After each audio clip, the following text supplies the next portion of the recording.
Selamat sore, perkenalkan nama saya Krisna Julian. Saya dari eh, dengan NIM 31S22014.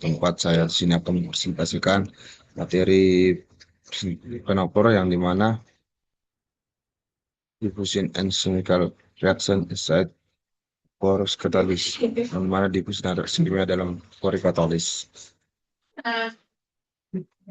Adapun outline-nya di sini yang pertama yaitu fenomena, kedua asumsi, yang ketiga neraca massa, yang keempat kondisi batas, yang kelima penurunan rumus.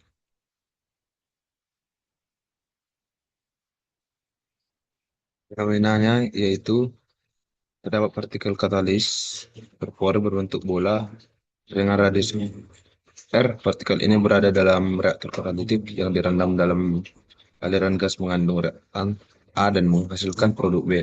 Reaktan A berdifus melalui jalur berliku-liku dalam katalis dan dibuang menjadi B pada permukaan katalis.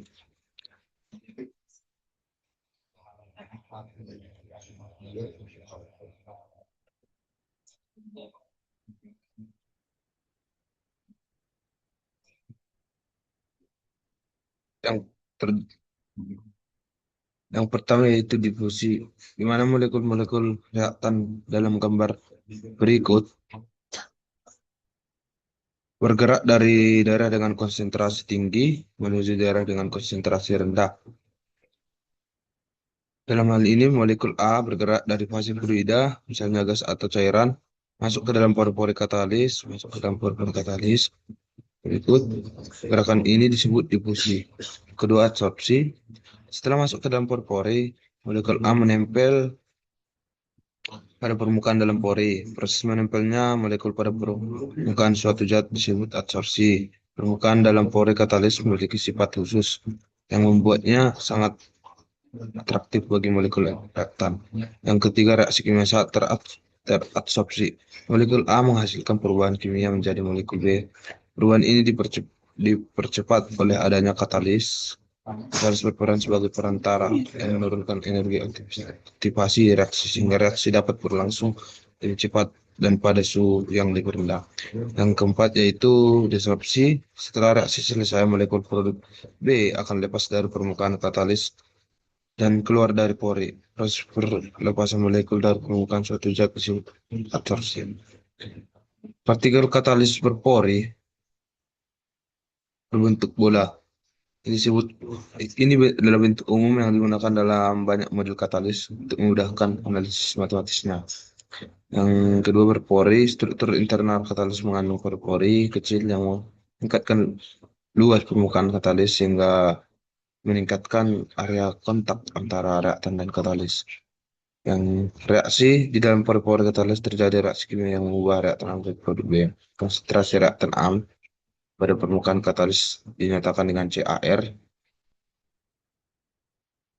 Konsentrasinya akan berkurang seiring dengan berjalannya reaksi.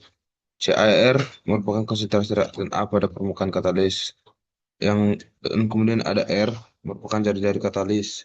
Ukuran ini penting untuk mempengaruhi luas permukaan katalis dan laju difusi. Yang selanjutnya asumsi. Yang pertama, keadaan tunak steady state. Diasumsikan bahwa proses difusi dan reaksi kimia berlangsung dalam kondisi tunak, yaitu konsentrasi dan flux tidak berubah terhadap waktu. Yang kedua, reaksi kimia terjadi di permukaan. Reaksi hanya terjadi pada permukaan pori katalis, tidak di dalam fase padat katalis itu sendiri. Yang ketiga, reaksi orde tertentu. Reaksi kimia di permukaan katalis diasumsikan mengikuti orde reaksi tertentu. Misalnya, orde pertama atau nol. Tergantung pada kondisi sistem.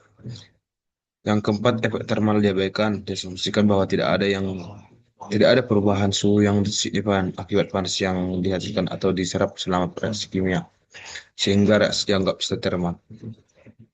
Adapun neraca massanya yaitu laju massa in dikurang laju massa out ditambah laju produksi massa sama dengan nol. Di mana NAR terhadap R dikali 4pi R kuadrat dikurang NAR terhadap R plus delta R dikali 4pi R plus delta R kuadrat pangkat 2 ditambah RA dikali 4pi R pangkat 2 delta R sama dengan 0. Ini dibagikan dengan 4pi delta R dihasilkan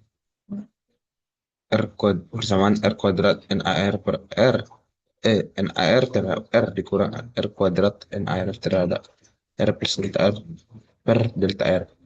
Persamaan berikut kita limitkan,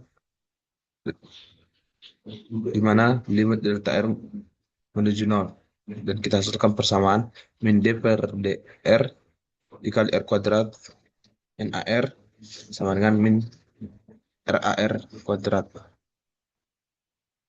Di mana D per DR kali R kuadrat NAR sama dengan RAR kuadrat. NAR merupakan, kita dapatkan persamaan NAR sama dengan min DA DCA per DR.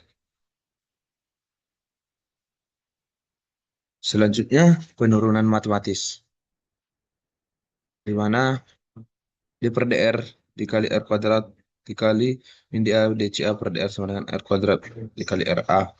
Yang di mana terdapat persamaan min RA sama dengan DA per R kuadrat dikali D per DR R kuadrat DCA per DR. Kondisi RA di mana min K1 aksen ACA DA per R kuadrat dikali D per DR kali R kuadrat DCA per DR sama dengan K1 double aksen QCA. Selanjutnya kita masuk ke batas kondisi, di mana batas kondisi 1 R sama dengan 0, di mana DCA per DR sama dengan 0. Saat BC2 yang di mana saat R kecil sama dengan R besar, CA sama dengan CAR. Untuk bilangan tak berdimensinya berikut. Selanjutnya kita masukkan sama berikut ke bilangan tak berdimensi dan batas kondisinya.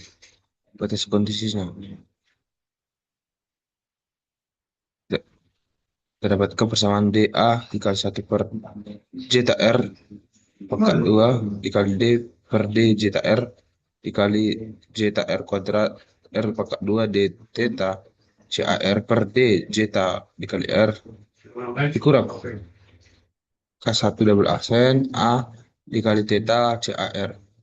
Persamaan berikut kita kalikan dengan R kuadrat per DA CAR. Terdapat persamaan berikut kita separasi sehingga kita dapatkan persamaan per zeta pangkat 2 D per D zeta dikali zeta pangkat 2 D theta per D zeta dikurang lambda R pangkat 2 dikali D theta sama dengan 0. Di mana saat zeta sama dengan 0, D theta per D zeta sama dengan 0. Saat zeta sama dengan 1, theta sama dengan 1. Ketika theta sama dengan fungsi dari zeta per S, maka d theta per d zeta sama dengan 1 per zeta df per d zeta dikurang f per zeta kuadrat zeta pangkat 2. Selanjutnya zeta pangkat 2 dikali d theta per d zeta sama dengan zeta df per d zeta kurang f dalam fungsi X, sehingga kita dapatkan persamaan berikut di mana merupakan persamaan Y dan persamaan X dan Y kita substitusikan ke persamaan berikut, maka diperoleh D pangkat 2 EF per D zeta pangkat 2 dikurang lambda dikali lambda R pangkat 2 kali F sama dengan 0 dengan kondisi zeta sama dengan 0 sama dengan F sama dengan 0. Saat zeta sama dengan 1 maka F sama dengan 1. Maka D pangkat 2 F per D zeta pangkat 2 sama dengan lambda R pangkat 2 dikali F. Persamaan ini kita integralkan sehingga diperoleh fungsi zeta sama dengan C1 cos H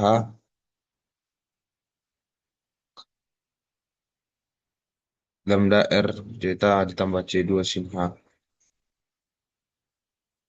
lambda R zeta. Zeta sama dengan 0, F sama dengan 0, maka untuk persamaan berikut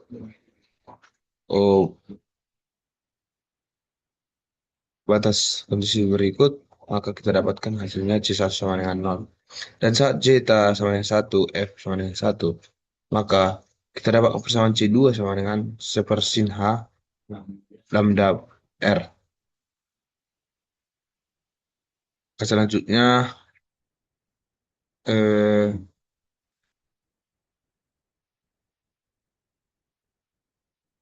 untuk F zeta sama dengan C1 cos H lambda R zeta tambah 2 C2 sin H lambda R zeta. Maka kita masukkan C1 dan C2 yang kita dapat tadi, kita separasi, kita dapatkan F zeta sama dengan sin H dikali lambda R zeta per sin H lambda per R. Maka untuk CA per CAR dikali R per R, R kecil per R besar sama dengan sin H zeta per R dikali R kecil per R besar per sin H lambda R. Ini bisa mati hingga tidak persamaan berikut. Maka lambda sama dengan akar dari K1 double aksen A per DA, yang dimana kita dapatkan CA pesangan CA per CAR sama dengan R besar per R kecil sin A K1 double aksen per dikali A per DA dikali R dibagi dengan sin H akar dari K1 double aksen kali A per DA dikali R besar. Maka kita dapatkan persamaan akhirnya berikut. Demikian presentasi saya kali ini. Banyak salam, mohon maaf. Terima kasih.